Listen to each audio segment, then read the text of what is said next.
MC, rapper, producer, advocate, educator, and musician. These are the elements that makes up one Edward Fletcher. Along with these titles, one could also add pioneer and legend to the hip-hop game, as these words to associate with him. He is Savannah State's best kept secret. Edward Fletcher is not only a mover of the crowd, but he is also a motivator in the classroom.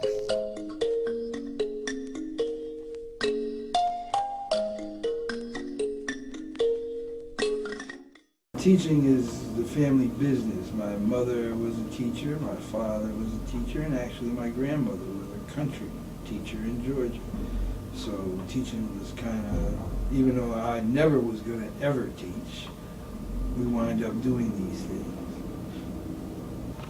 I had a pretty standard education in that I was one of those young black kids who went to they selected to go to all-white schools.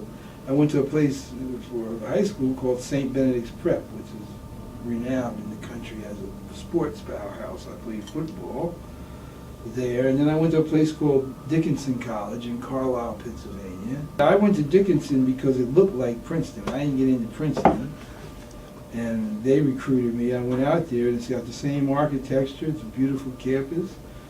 Well, it's close enough, and I went there.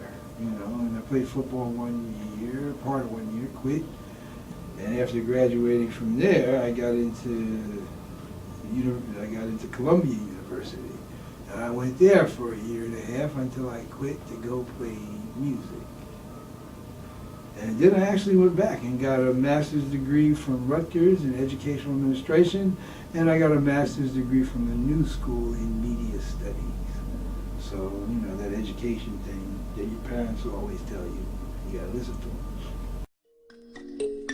For some that may not know, Mr. Fletcher was a key element to one of hip-hop's greatest songs, The Message by Grandmaster Flash and the Furious Five. One could say that Fletcher was the messenger of the message. Along with Furious Five member Melly Mel, Fletcher helped write and produce the iconic song. This great song has been sampled by many hip-hop and rap artists today. Great likes of Dr. Dre and Snoop Dogg has went on to sample the song. Also, the song has been featured in the popular video game Grand Theft Auto Vice City as a part of its soundtrack. The song has also been ranked number 51 out of the 500 greatest songs of all time, published by Rolling Stones magazine. All right, so yeah, I was thinking about it, and I was saying, okay, what was my role in the development of hip-hop? And I thought about first of all, being a part of the Sugar Hill House Band. Now, Sugar Hill Records is the first chapter of rap. People like the Sugar Hill Gang, whom I played on all their records. The Funky Four, the Furious Five plus one, the Funky Four, Spoonie G, a lot of Treacherous Three, who went on to be Cool Mo D. There's just so many acts, 24 acts, and the band played for all of these. We would actually go with Flash to Disco Fever and think about what DJs were doing. He'd say, oh yeah, this part of the record is hot, and this part of another record is hot. And we would reproduce it. We didn't sample it, we actually played it. This is before sampling. This is real old school. Just rocking the beat. And then somebody would rap.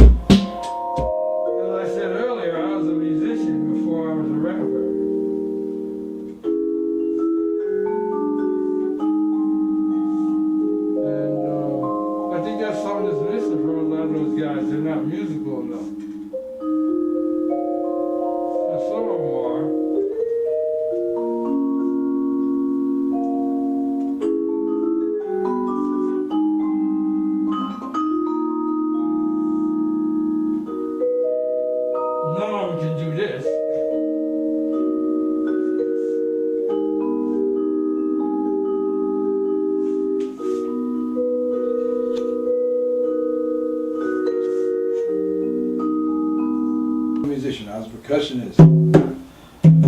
Sugar Hill, and I used to tell them, y'all better hope that I don't start rapping because you're not talking about nothing. And I would tell Sylvia Robinson, I said, look, give me a chance, because if you do, I'll make you more money than any one person that ever walked through the door. So she said, yeah. And I said, well, we'll see. Anyway, so time goes by, and I was outside after a session playing for somebody, just beating on a water bottle. And Sylvia heard that, because she was always listening to everything. She said, oh, Fletcher, I like that little rhythm. Play that. Come, bring that bottle in the studio and play it. So I brought it in, played it. We laid a bass line down on top of it. It sat around and didn't really do anything. I liked it, but it wasn't commercial.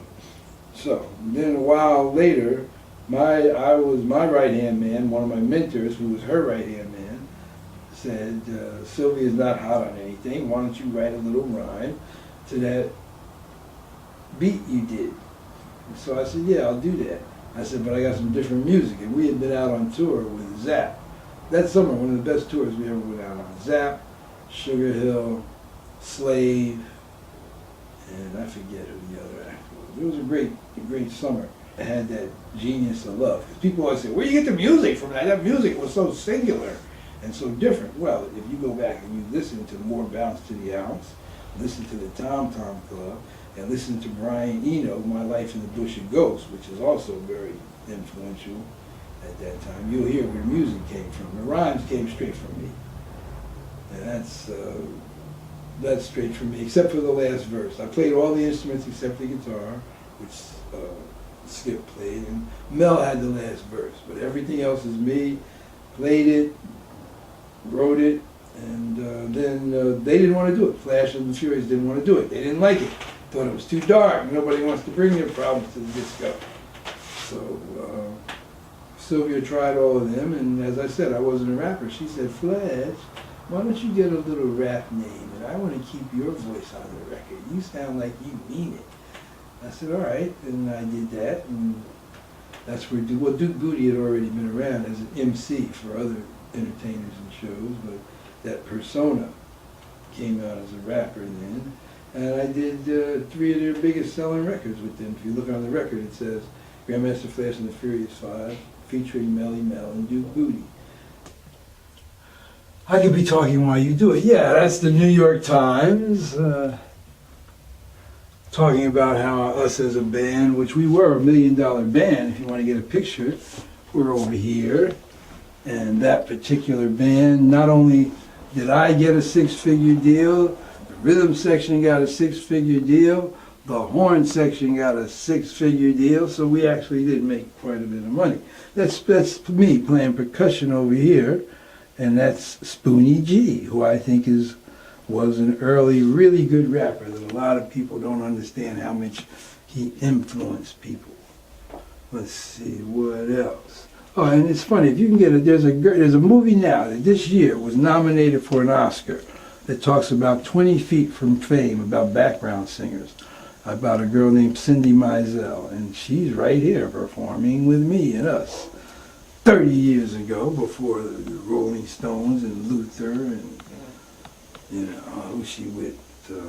Also, I worked on a big project I always liked. I did a thing called Artists Against Apartheid, which everybody on earth was on.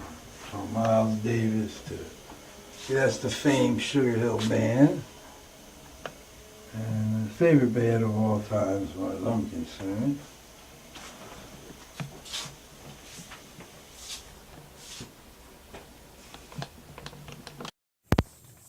Fletcher has been blessed to make his contributions to the hip-hop culture. Not only that, Fletcher is a family man, and one could also tell by the hallway dedicated to his family at his local home. Yeah, this is like, back in the 50s. My boyhood in Elizabeth, New Jersey. And my mother, who was a 3rd grade teacher for 40 years. Stuff like that. The shot here is interesting. This is all the jazz musicians in Savannah got together for a shot. Ben Tucker was over here in this shot before he died a couple years later. But that was a Sunday afternoon in Savannah where we all got together for lunch, and all the jazz musicians posed on that porch. My lifelong mate, my wife and I was born married. We've been together since we was 15. And I can't beat that. My grandbabies, you know, beautiful, of course. More 50s stuff. The oldest relative we have. But this is actually my grandmother's grandfather. More of this. More of the same. Family stuff. Me when I was about 50 pounds heavier. Yeah, all old family stuff. Father, me and my father and I, me and my wife and my son. This is like my grandparents' grandparents there.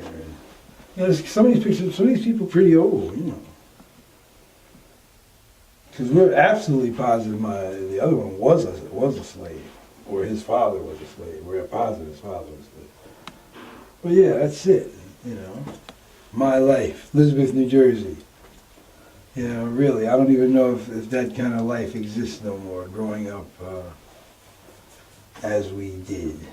All dollars. So you can't downplay the influence of hip-hop. I mean, it's the most vibrant, influential cultural statement probably in the last 50 years at least. And it's hip-hop is middle age. It's about 35 now, 79 it started. So. And I find it interesting that just like rock and roll, they blame youth violence on hip-hop and everything negative. But they don't, you know, I'm an older guy, and I remember when we were saying, oh, we want the youth to have a voice. Just give them a voice. And then y'all got a voice, and people didn't want to hear what you had to say. Unlike me, I want to hear what you got to say. May not like it, may not agree with it, but I'm always interested in what young people have to say.